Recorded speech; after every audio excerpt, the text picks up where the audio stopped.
सिर्फ उस परमात्मा के भेद को, रहस्य को जीते जी जानते हुए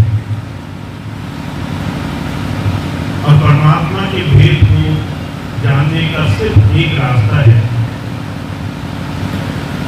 वो है दो आंखों के अंधकार से परे वो रास्ता जो अभी तक हमारे लिए अज्ञान है, जिसको अभी तक हमने अपने जीवन में अभ्यास में बहुत कम लाया है। इन आंखों से आगे का जीवन जो हम अभी देख रहे हैं, ये भौतिकता स्थूल जगत से जुड़ा है और जब तक हम भक्ति के नाम पर, साधना के नाम से आगे संसार जगत में लेन देन के जगत में बहुत सारे जतन करते रहते हैं, तब तक और प्रभु के दर्शन का रास्ता नहीं होता है। इसलिए आध्यात्म की सिर्फ एक शर्त है कि आप स्थूल से सूक्ष्म में अंतर उस प्रभु के देश आना जाना शुरू करो। जब गुरु से आप नाम लेते हैं तो नाम देते ही किसी संत की मौजूदगी में आपको ये रास्ता सिखाया जाता है। महाराज जी कहा करते थे, किसी संत की शरण में जाकर के गुरु मत धारण करना, ये गुरु और शिष्य के जीवन की पहली सीढ़ी होती है। और उस पहली सीढ़ी पर आपको क्या सिखाया गया? आंखें बंद करो और आंखें बंद करके अंतर का यात्रा, अंतर का सफर शुरू करो। जब तक हम अपने जीवन में अपने अंतर साधना के रास्ते पर जीवन पर्यंत चलने का प्रयास नहीं करते, उसमें कमियों को, त्रुटियों को, कमजोरियों को हर रोज दूर करने के लिए जतन नहीं करते, तब तक हम अपने जीवन को सार्थक नहीं कर सकते। आपको शायद लगता होगा कि हमारे लिए ये काम बहुत आसान है। जब वो समय आएगा, जब वो क्षण आएगा, हम आंखें बंद करेंगे, साधना हो जाएगी। तो जो कहा करते थे, जैसे छोटे बच्चे का जिसे चलना फिरना ना आता हो, उसका उस अवस्था से लेकर के अपने जीवन में वर्षों बाद अपने पैरों पर खड़े होना, दौड़ना, ये पूरी अवस्था पाने में उसे बहुत मेहनत करनी पड़ती है। ऐसे ही दो आंखों के पीछे साधना में जुटने में भी बहुत मेहनत करनी पड़ती है। अब सीधा सा उदाहरण आप देख सकते हैं। अगर किसी से कहा जाए कि आप साधना में बैठे, तो हर एक इंसान के अपने अपने रुकावट के साधन है जो उसे महसूस होते हैं। किसी को तन से, किसी को मन से, किसी को और दुनिया के बहुत सारे कारणों से ध्यान में बैठने में बहुत सारी परेशानी मालूम पड़ती है। और बहुत सारी चीजें ऐसी हैं जो हमारा मन अपने आप बना करके हमारे सामने खड़ा कर देता है। हम थके हुए हैं, हमारे पास समय नहीं है, हम बहुत व्यस्त हैं, हमारे काम बहुत ज्यादा हैं। ऐसी बहुत सारी बातें आपने सुनी होंगी, ऐसी बहुत सारी बातें आपने अपने जीवन में महसूस की होंगी जब आप ध्यान पर बैठने जाते हैं। बुजुर्ग कहा करते थे, आप जब जिस क्षण इस बात का निर्णय करें कि मैं इस साधना के पथ पर चलूंगा, वहां से लेकर साधना में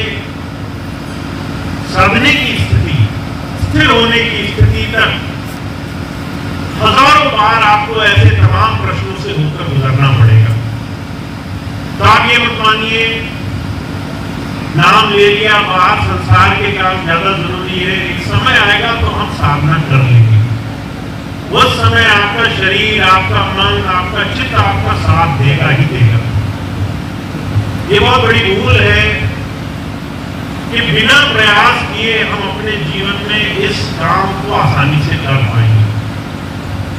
जो कहा करते थे, सांसारिक कामों में जितने आपको कष्ट और परेशानियां शरीर से मालूम होती है, उससे बहुत ज्यादा परेशानियां किसी साधक को अपने जीवन में अपने मन से साधना के रास्ते पर लगने में उठानी पड़ती है। और सबसे ज्यादा परेशानियां हमारा अपना ये मन खड़ा करता है।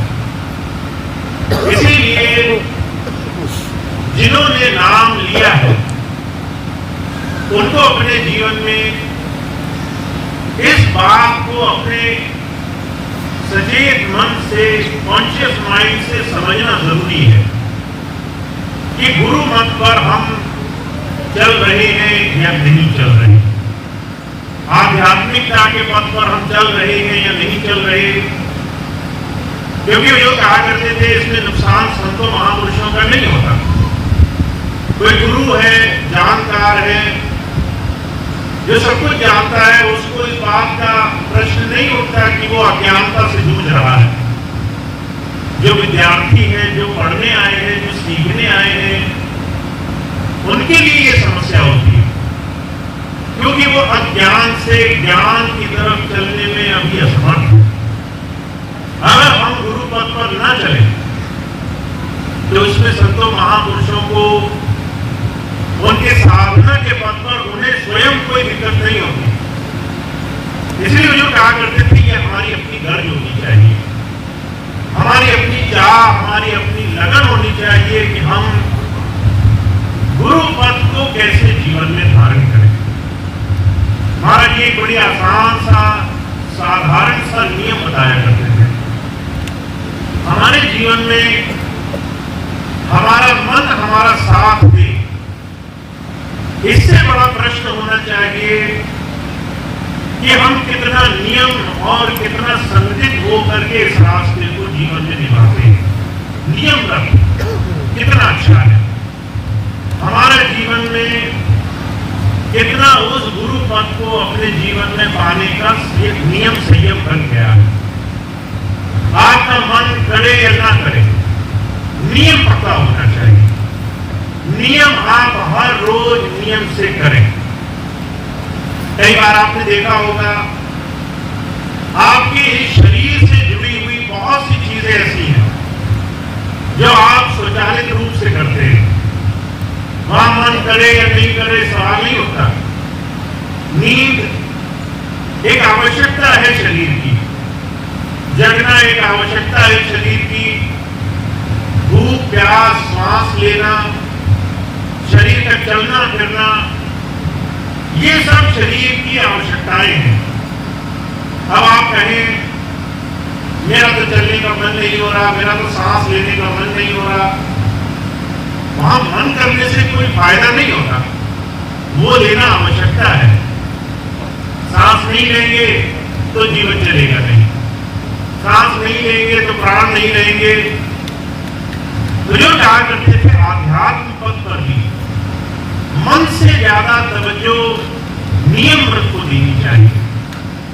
अगर आपने नियम उठा लिया है कि मैंने नाम ले लिया, तो फिर वो नाम हर रोज साधना है। हर रोज आंखें बंद करनी है, हर रोज मन से लड़ाई लड़नी है, और हर रोज धीरे धीरे अपने मन को इस साधना के पथ पर चलाना है। तो जो कहा करते थे, इसके अलावा दुनिया में कोई और भौतिक साधन संसार में सिर्फ और सिर्फ सहायक तो हो सकते हैं, पर इस काम की पूर्ति नहीं कर सकते। आप सेवा करेंगे वो इसलिए कि ध्यान आपका अच्छा हो जाए, आप सिमरन करेंगे वो इसलिए कि जब आप ध्यान पर बैठे तो मन जल्दी स्थिर हो जाए। आप सत्संग में जाएंगे, सत्संग करेंगे, परिवेश माहौल बनाएंगे, 10 सत्संगियों के बीच में बैठेंगे ताकि मन में शुभ कर्म पैदा हो, अच्छे काम करके जीवन को सुचारू रूप से चलाने का भाव पैदा हो। वो इसलिए कि ध्यान में मन लग जाए।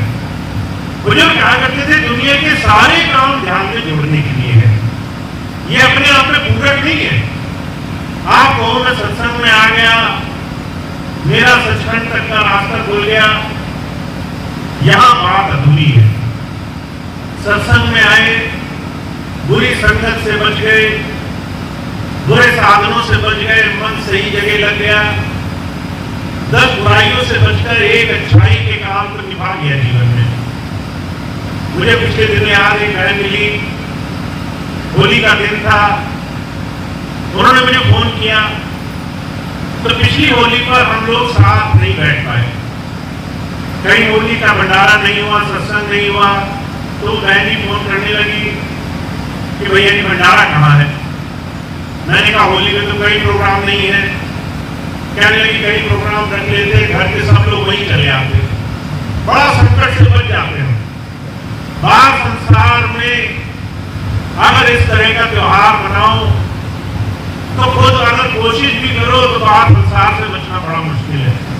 कोई खा पी रहा है, कोई उपद्रव मचा रहा है, कोई 10 उल्टे काम कर रहा है, आप नहीं चाहते फिर भी उसमें फंसना पड़ जाता है। जब ये बात कही तो हमने ये बात समझी कि एक छोटे से शुभ कर्म से अगर हमारा किसी भी माध्यम से सत्संग, सेवा, सिमरन, भजन, इन तमाम कामों से जुड़ाव हो जाए तो ये हमारे जीवन में एक आसानी पैदा करता है, मन में भाव लगने की एक संगत पैदा करता है। और ये सारी तैयारियां किस लिए की जा रही है? जिस दिन आप आंख बंद करें तो मन आपका सहायक हो, मन आपके ध्यान की तरफ फौरन जुड़ने लग जाए। मैं आपको कुछ यथार्थ बातें बताता हूं। पिछले दिनों बहुत सारे भाई बहन ध्यान और भजन के लिए सजग हुए और वो नियमित रूप से आते ध्यान भजन की चर्चाएं करते हैं, हमारा भजन कैसे बने। और सबसे ज्यादा और सबसे सामान्य जो समस्याएं हैं वो मैं आपको बताता हूं। हो सकता है वही आपके भी कुछ ऐसे प्रश्न हो जिसका समाधान करने से जीवन में सही रास्ता खुल जाए। बहुत सारे भाई बहनाएं कहने लगे भैया की डायरी भरनी शुरू कर दी और नियम से बैठने लगे। 10 मिनट बैठते हैं, शुरू के 2-3 मिनट मन लगता है। मुझे उम्मीद है बहुत से हमारे भाई बहन ऐसे होंगे जो इसी परिस्थिति से होकर गुजर रहे होंगे। मन का लगना, मन का स्थिर होना, जब आप आंख बंद करके बैठे हैं साधना के लिए तो मन का पूरे समय आपका सहयोग करना ये बहुत बड़ी समस्या है। ये वो समस्या है जिसमें 90% लोग फंसे हुए हैं।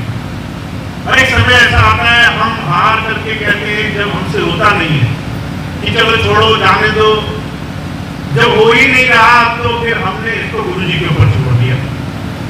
और जो कहा करते थे ये आपकी मंशा संसार के नियमों के प्रति नहीं होती।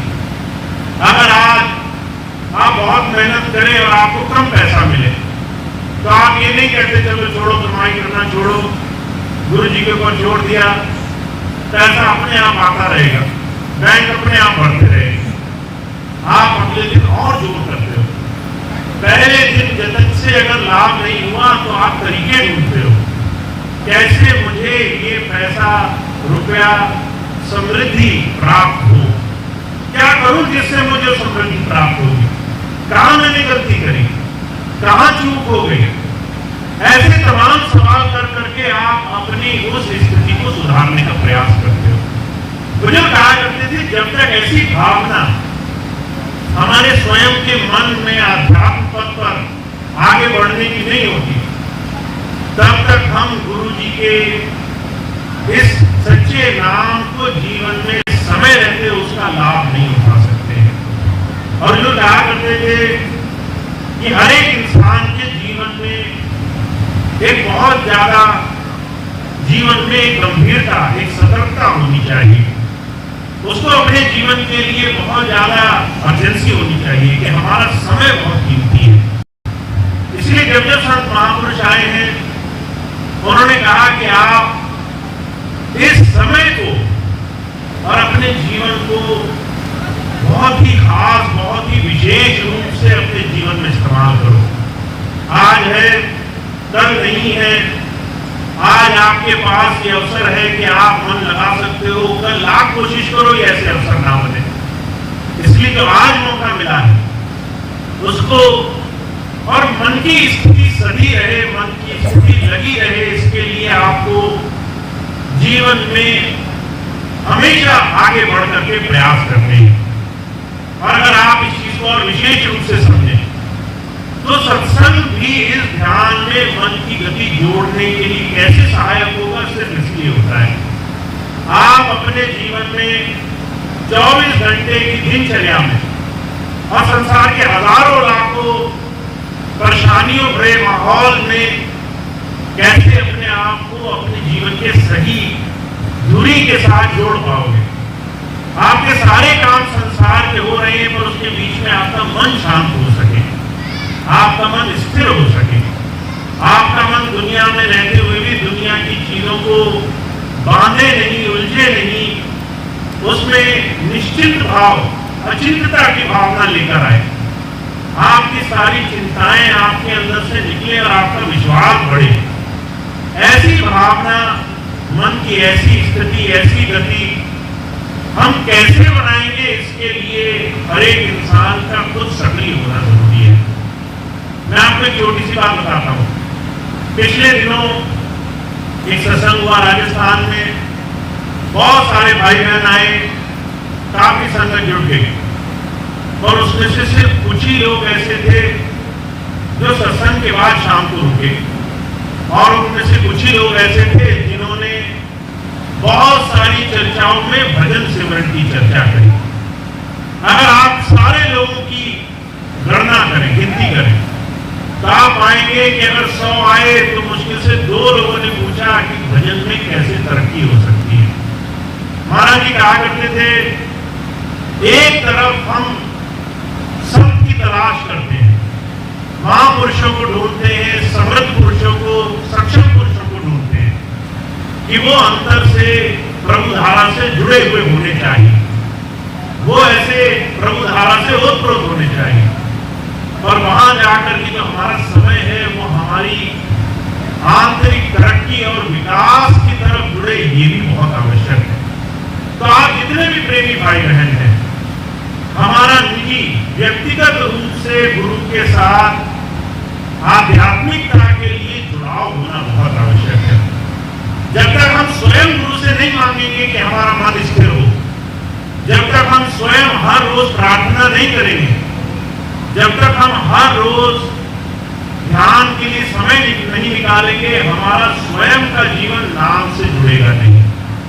इसलिए महाराज जी कहा करते थे, फिर हजारों लाखों में गिने चुने चंद ऐसे भाई बहन हैं जो सही मायनों में गुरु से गुरु को मांग रहे हैं, जो सही मायनों में गुरु से नाम की दात मांग रहे हैं। और मैं आपको ये बात सिर्फ इसलिए कहता हूं क्योंकि आपके गुरु चरणों में आने का कारण यही था कि आपको अपने जीवन में उस प्रभु धारा से लाभ मिले। पर हर रोज संसार में मन का जो स्वभाव है वो इस चीज को याद नहीं करने देता। हर दिन दुनिया के हजारों लाखों कामों में मन बड़ी आसानी से दुनिया के काम में फिसल जाता है।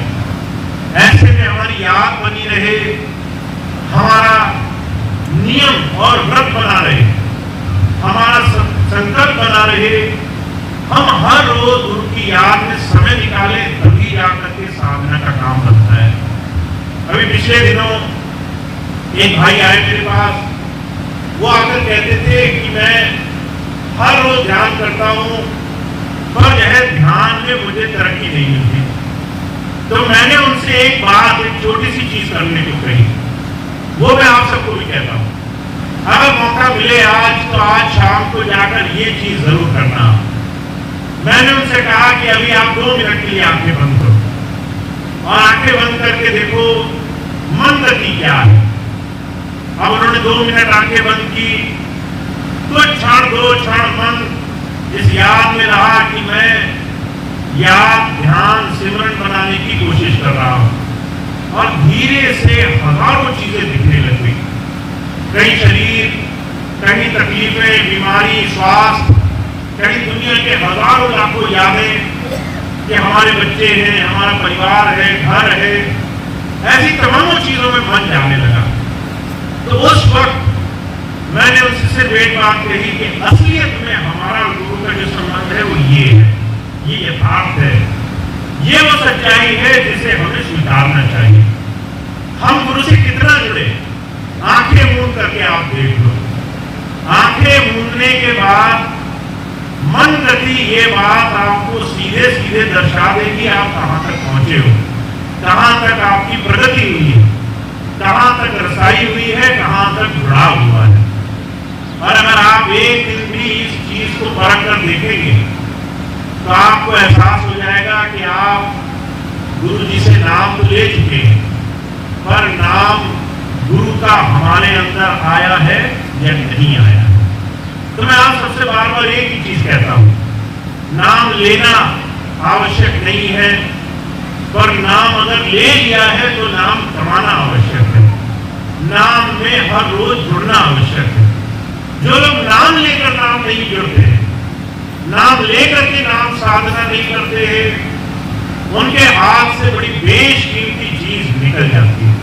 उनके हाथ से बहुत सुंदर ऐसा अवसर निकल जाता है जो उनके जीवन में बहुत भाग्य से उन्हें मिला है। तो आपको 2-3 चीजें मैं आपको बताता हूं।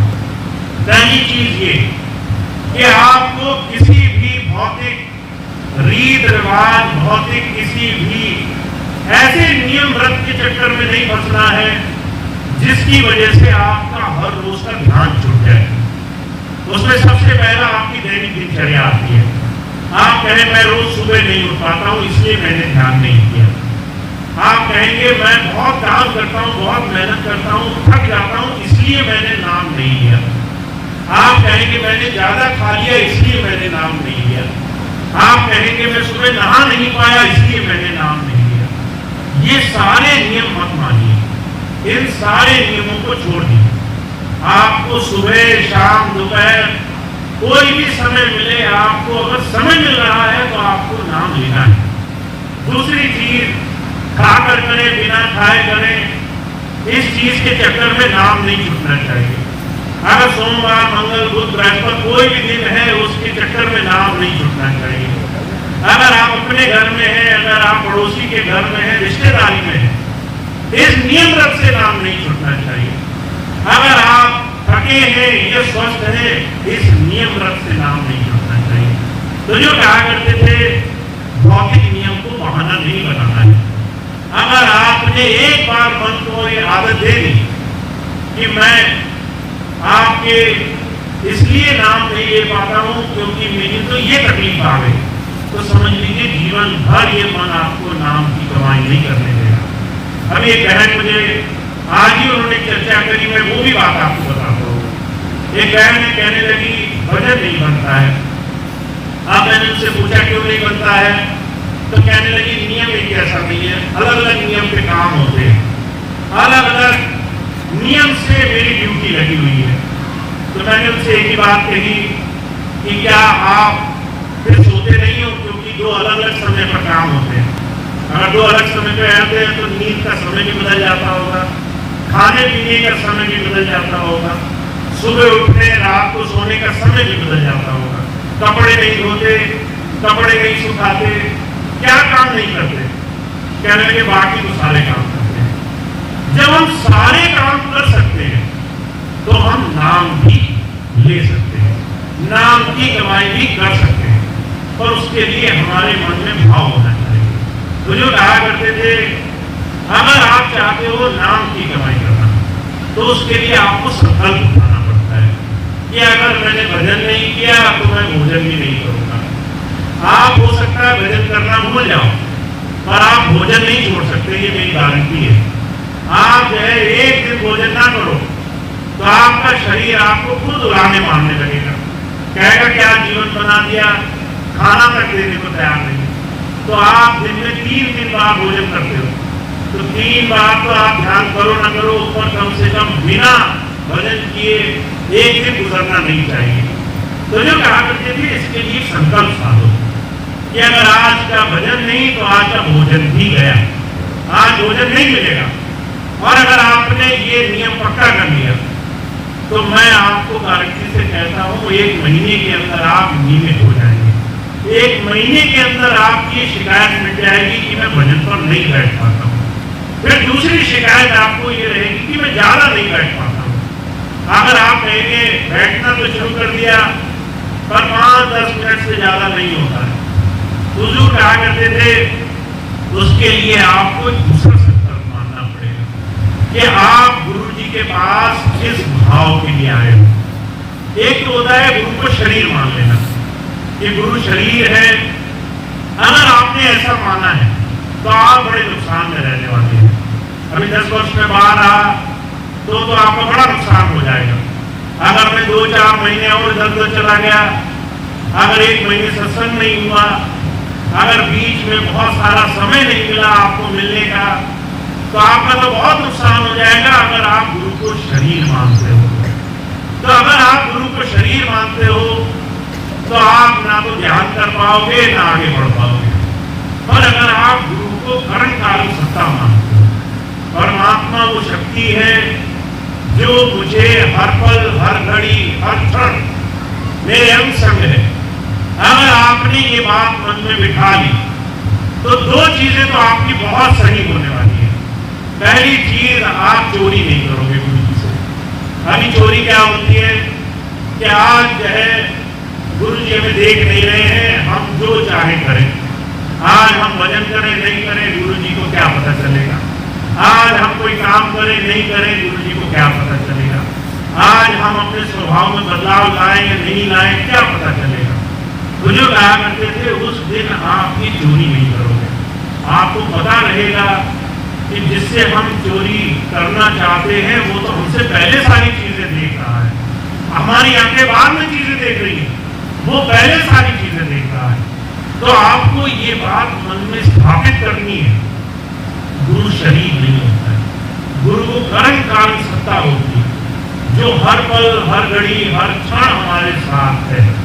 हमारे दुख में भी है, हमारे सुख में भी है, हमारे अच्छे में भी है, हमारे बुरे में भी है, हमारे जीवन के हर क्षण में वो हमारे साथ है और वो हमें हमारे जीवन में आगे बढ़ाने के लिए प्रेरित कर रहा है। पर अगर हमने ये नहीं माना कि वो हमारे अंग संग है तो हम कहीं बढ़ेंगे भी नहीं। और जिस क्षण ये मान लिया कि वो हमारे हर पल हर घड़ी हमारे अंग संग है, तो दूसरी चीज ये है कि आप उसकी याद में ज्यादा से ज्यादा समय नहीं पड़ोगे। तो जो कहा करते थे संकल्प साधिए, नियम बनाइए, जीवन में एक डिसिप्लिन एक नियम लाइए। महाराज जी कहा करते थे कि जो है मोटिवेशन कीप्स यू गोइंग और डिसिप्लिन कीप्स यू गोइंग।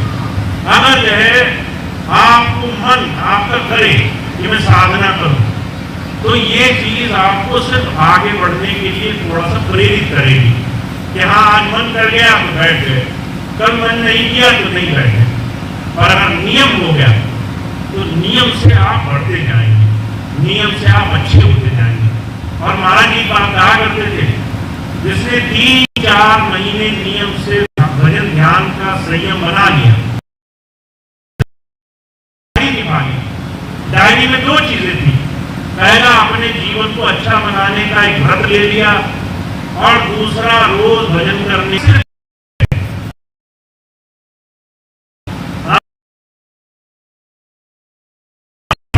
लंबा कह पाए, जिन्हें अंदर से विश्वास और आस्था थी,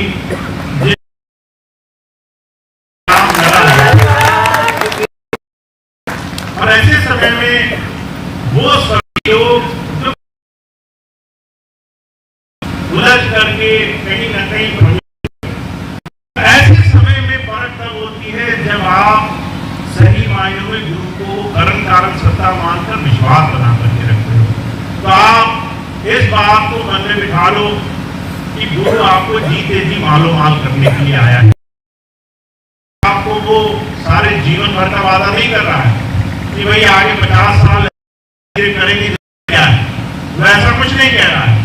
वो कह रहा है आपके पास बस थोड़ा सा समय है, आप अगले 2, 3, 4 महीने में ये काम कर लो, उस स्थिति में पहुंच जाओ जहां पर आपको अंदर से गुरु की धारा से जुड़ने का सौभाग्य मिल जाए। एक बार वो काम हो जाए, उसके बाद सारे काम सहज है, सारे काम सरल है, और हर एक वो चीज जिसको पाने के लिए हमने अपने जीवन में अध्यात्म की तरफ कदम रखा, वो काम आसान हो जाए। तो मैं आपको बार बार सिर्फ एक ही बात कहता हूँ कि गुरु को उस शक्ति के रूप में, उस कारण सत्ता के रूप में मानना है जो हर पल हर घड़ी हमारे साथ रहता है। आप सत्संग के दिन भी, और जब हम यहाँ से जाएंगे और 29 दिन हम अपने घरों में सुबह से लेकर शाम तक अच्छे बुरे तमाम जीवन में व्यस्त रहेंगे, वो तब भी हमारे अंग संग रहता है, वो तब भी हमारे साथ रहता है। तब भी अगर हमारे अंदर से करुण पुकार निकलती है तो सुनता है, तभी हमारी मदद करता है, तभी हमें सही रास्ते पर जोड़ने का साधन बनाता है। तो ऐसा विश्वास, ऐसा भरोसा, ऐसा जुड़ाव, इन तमाम चीजों को जीवन में बनाने पर अब समय देना है। अब वो समय आ गया है कि आप अपने जीवन का थोड़ा थोड़ा समय निकालें। और मैं आपको एक चीज और बताता हूँ, महाराज जी का नियम ये था, जब महाराज जी बुजुर्ग कृपाल सिंह जी महाराज जीवन के आखिरी समय में, आखिरी के 2-3 वर्षों में उन्होंने मानव केंद्र नाम का आश्रम बनाया। तो महाराज जी का सख्ती से ये नियम था, जो 2-2.5 घंटे भजन नहीं करते थे तो महाराज जी उनसे ज्यादा बात ही नहीं करते थे। और कोई आता था भजन की बात, ध्यान साधना की, तो महाराज जी कहते थे पहले इतनी देर भजन करना है, अगर आपने ये शुरू नहीं किया तो भजन की बात ही नहीं करनी है मुझसे। भजन की बात ही तब शुरू होती है जब हम पहले कुछ काम नियम संयम करने लग जाते हैं। तो महाराज जी ने ऐसे तमाम जीवों को खूब दया दी, स्वामी जी ने खूब ऐसे रास्ता दिया। अब अगर हमें आज के समय में अपने जीवन को गुरुधारा से जोड़ना है तो उसके लिए बस एक छोटा सा नियम पालन करना है कि हमारा हर रोज थोड़ी देर गुरु के ध्यान की तरफ हम जरूर जोड़ें, उसका संकल्प साधें और उस संकल्प को पूरा करने के लिए पूरा जीवन अपने जीवन में नियम व्रत का इस्तेमाल करें, ताकि आपको हर रोज इस रास्ते पर चलने का लाभ मिले। और 1-2 महीने में आप उस धारा से जुड़े, अंतर भी आपके वो गुरु धारा से जुड़ने का सौभाग्य आपको मिलता है। तो यहाँ से आपकी बात शुरू होती है। आज जो बात मैंने कही, यहाँ से आपके समय की शुरुआत होती है। तो जो भाई बहन कर रहे हैं, बहुत बहुत धन्यवादी हैं कि वो अभी इस नियम व्रत का पालन कर रहे हैं। जो नहीं कर रहे हैं उनके लिए आज से गिनती शुरू हो रही है कि वो अपना अगला 1 महीना संकल्प साधे। पहले 1 महीने का सोचें कि हम 1 महीना ये नियम पूरे मन से पालन करेंगे, और उसके लिए थोड़ा सीधा सा नियम रखें कि अपने दिन में से कोई भी एक समय जो हमें सहज लगता है उसमें हम निकलना शुरू करें। सुबह उठ सकते हैं सुबह करें, सुबह नहीं उठ सकते दोपहर शाम रात जो समय ठीक लगे, पर इस चीज को एक साधना से, एक नियम व्रत से बांध करके इसका रोज रोज जीवन में पालन करना शुरू करें। तो इतनी बात मैं आपको कहता हूँ, आप इसका जीवन में उपयोग करना शुरू करें ताकि आपको बहुत लाभ मिले। तो स्वामी जी की इतनी सी बात थी जो मैंने आपकी सेवा में रखी। भैया जी महाराज की जय। 1-2 और सूचनाएं हैं, आप 2 मिनट का समय और देंगे। आप सबको मालूम है कि स्वामी जी महाराज ने अपने शुरुआती समय में कृपाल संत कृपाल योग साधना आश्रम नाम से एक संस्था बनाई। उसके बाद स्वामी जी ने सत्संग का काम शुरू किया। फिर दिव्यानंद स्पिरिचुअल फाउंडेशन नाम से एक संस्था बनाई और वर्षों तक मानव सेवा, अलग अलग तरह की सेवा आयोजनों में वो संस्थान काम करता रहा। पिछले 10 वर्ष में मेरी गैर मौजूदगी में कोई भी विरोधाभास, कोई भी असमंजस, कोई भी तमाम कारणों की वजह से जो भी दिव्यानंद स्पिरिचुअल फाउंडेशन के जितने भी पदाधिकारी थे वो एक साथ नहीं जुड़ पाए और 10 वर्ष में वो सेवा कार्य उस तरह से नहीं हो पाए। धीरे धीरे उस पूरे संस्थान की जो भावना थी उसका खंडन हो गया। तो अभी दिव्यांग स्पिरिचुअल फाउंडेशन जब तक दोबारा से अपनी सुंदरता नहीं प्राप्त कर लेता तब तक एक नए संस्थान का गठन किया जा चुका है, दिव्यानंद योग साधना आश्रम।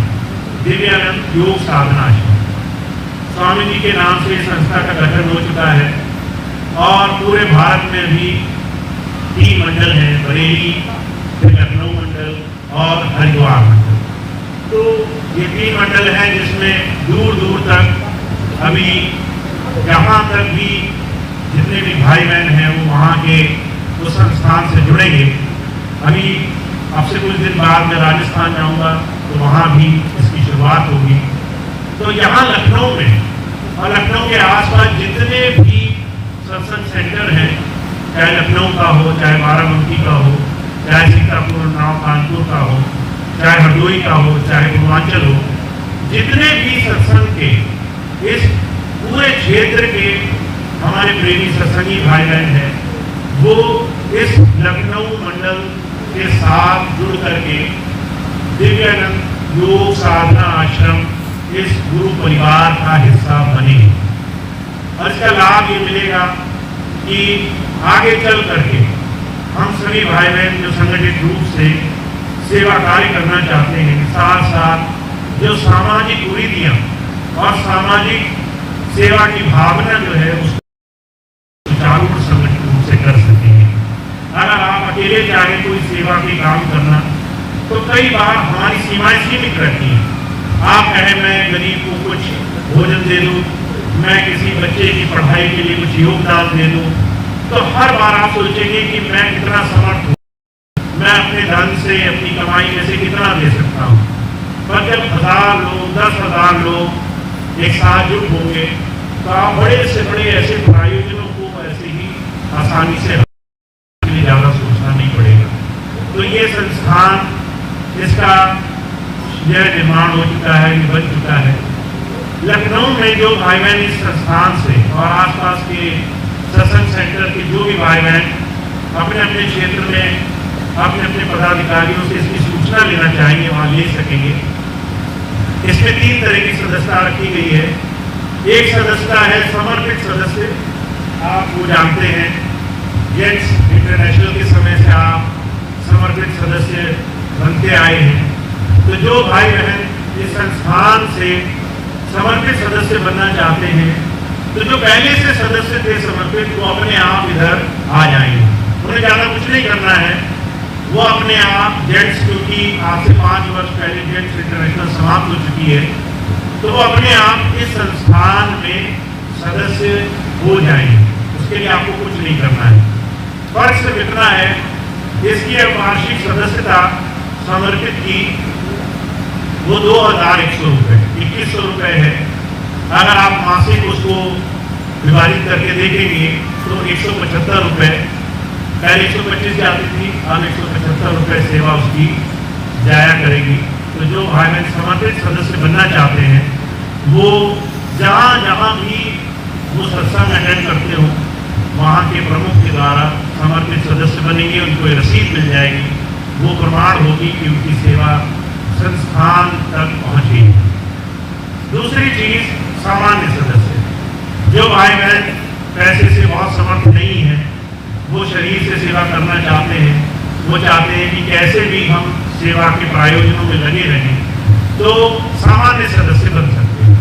सामान्य सदस्य में आप क्योंकि धन की सेवा नहीं दे सकते तो वो 100 रुपये वर्ष में एक बार दे करके सदस्य बन सकते हैं, ताकि वो इस परिवार का हिस्सा जरूर बने, उनको इस सदस्यता से होने वाली जितनी भी आगे व्यवस्थाएं उसका लाभ मिले, चाहे वो मेंबरशिप का कार्ड हो, चाहे आगे चल करके सेवा के प्रायोजन हो, चाहे अलग अलग मीटिंग हो, चाहे अलग अलग तरह की सुविधाएं हो, वो सब में भाग ले सके। तो जो समर्पित नहीं बन सकते वो सामान्य बन सकते हैं। और जो भाई बहन कहते हैं कि हमें आजीवन सदस्य बनना है, इसमें पहली बार आजीवन सदस्यता की बात शुरू हो रही है। आजीवन सदस्यता 10 वर्ष के लिए जो भाई बहन एक मुश्त कहें कि हम एक बार में ही अपनी सेवा राशि जमा करके सहयोग करना चाहते हैं, तो वो भाई बहन सीधे मुझसे संपर्क कर सकते हैं आजीवन सदस्यता के लिए। तो एक चीज खास है, लखनऊ में अभी एक काउंटर लग जाता है और वहीं पर समर्पित सामान्य सेवा वहीं पर सब भाई बहन दे देते हैं।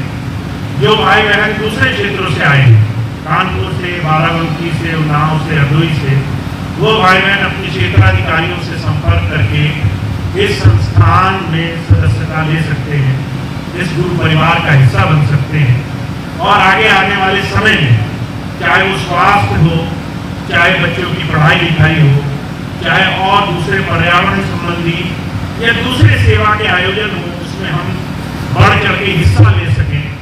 हम सभी भाई बहन जो स्वामी जी का एक नारा था, मानव सेवा प्रभु भक्ति, उसमें हम अपने जीवन को जोड़ करके अपने समय, अपने शारीरिक बल या अपने दूसरे साधनों से सेवा के प्रायोजनों में अपना सहयोग कर सकें। तो ये मौका हम सबको मिले, ऐसा प्रयास आगे होगा। तो सभी भाई बहन जो इस संस्था में जुड़ना चाहते हैं वो सदस्य बन सकते हैं। और ज़्यादा जानकारी लेनी हो तो जो भी आपके क्षेत्र प्रमुख हैं, यहाँ लखनऊ में बहुत सारे भाई बहन हैं, पीछे काउंटर लगा है, वहाँ जानकारी ले सकते हैं। जो भाई बहन दूर से आए हैं वो वहाँ अपने क्षेत्रों में जानकारी ले सकते हैं और इस संस्था के सदस्य बन सकते हैं।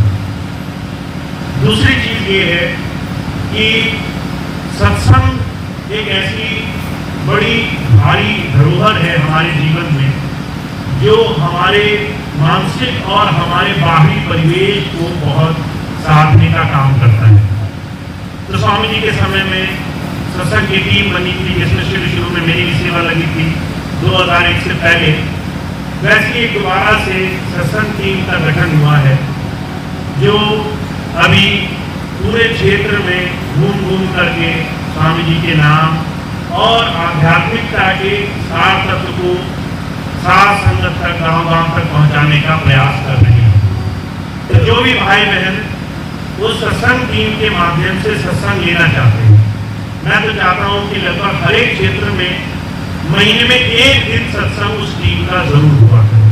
तो अगर आप सीतापुर से हैं, अगर आप लखीमपुर से हैं, अगर आप बाराबंकी से हैं, आप कानपुर से हैं, हरदोई से हैं, तो अपने क्षेत्र में एक सत्संग आप उस टीम का जरूर लें। एक से ज़्यादा लें, बहुत अच्छी बात है, एक सत्संग तो जरूर लें, ताकि आपके क्षेत्र में सभी भाई बहन सत्संग से जुड़ने लग जाए, सत्संग का लाभ मिले, शुभ विचार, शुभ कर्म, जीवन में सही दिशा में बढ़ने का साधन जुड़े और तमाम दुनिया और दूसरी सामाजिक कुरीतियों से बचने का भी रास्ता बने।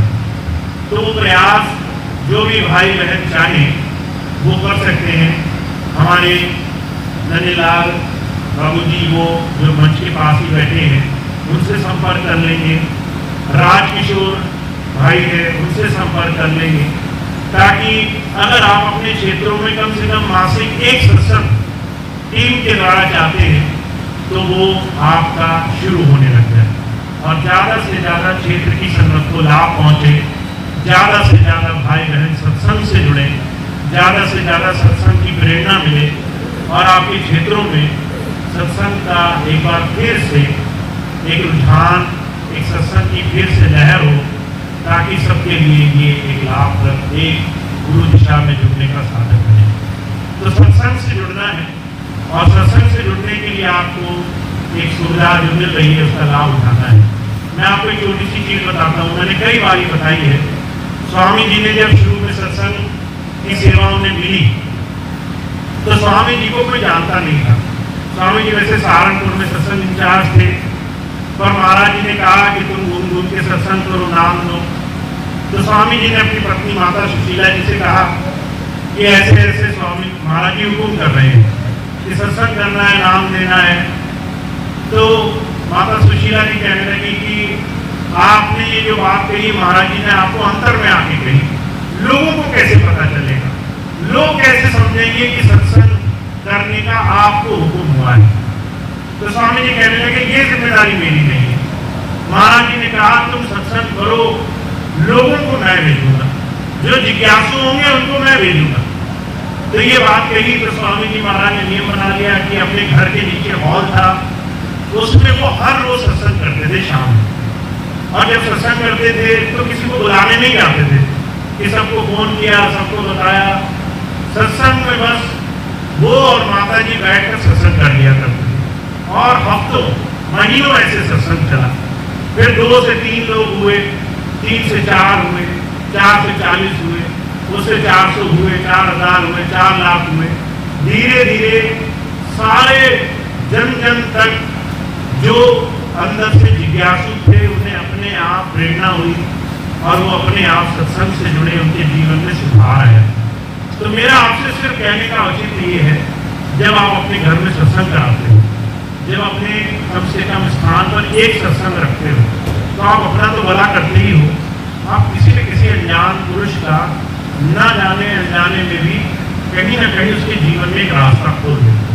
तो सत्संग अगर आप कराओ तो आपके जीवन में तो लाभ होगा ही होगा, साथ साथ कितने औरों को आप गुरु पथ पर जीवन में सच्चे रास्ते पर जोड़ दोगे, इसका आप अंदाजा भी नहीं लगा सकते। तो आपको सत्संग से जुड़ना है। और अगर आप सत्संग घर में करा सके, स्वामी जी तो कहते थे कि अगर तुम्हारे पास खिलाने को ना हो तो सिर्फ पानी पिला करके भी किसी को सत्संग कराया जा सकता है। ये मत सोचो कि तुम्हें बहुत बड़े इंतजाम करने हैं, भंडारे करने हैं, बड़ा पैसा खर्च होगा, तुम्हारा सब खर्च हो जाएगा उसमें। इस डर से सत्संग ना कराओ।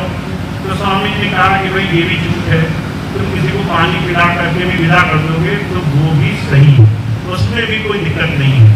तो आप बाहरी तमाम चीजें छोड़कर सत्संग को एक जीवन का आधार बनाएंगे कि मैं अगर खुद अपने घर में या फिर अपने गांव में या अपने आसपास कैसे भी सत्संग अगर मैं कराने लगूं, खुद कराऊं, अपने क्षेत्रीय अधिकारी से कराऊं, टीम से कराऊं या बाहर से भी आकर कहें, तमाम चीजें आपके जीवन, आपके आसपास एक बहुत बड़ा गुरु प्रेम का साधन खोलेगा।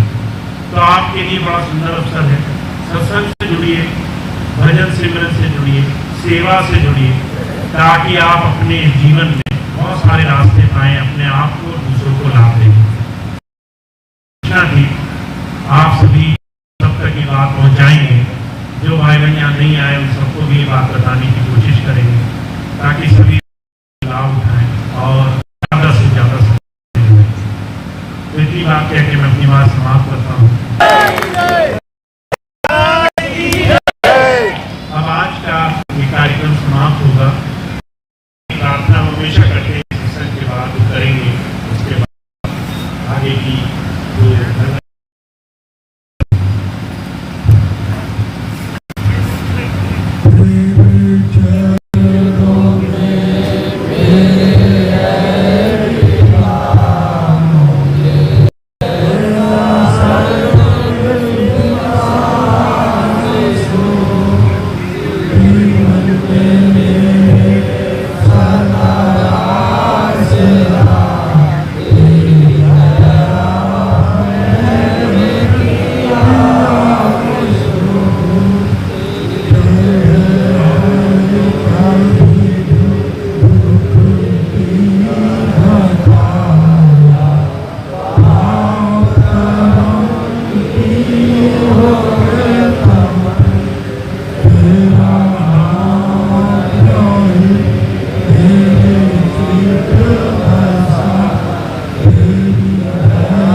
वो हमसे संपर्क कर लेंगे।